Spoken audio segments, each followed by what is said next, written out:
ஸ்ரீராம பக்த ஆஞ்சநேயர் கவசம் பாடி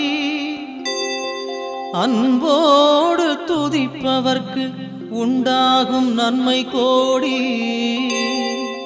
பேராற்றல் கொண்டிருக்கும் மாருதினி உனை போற்றி பாட வந்தோம் நீ அருள் செய்வாய்.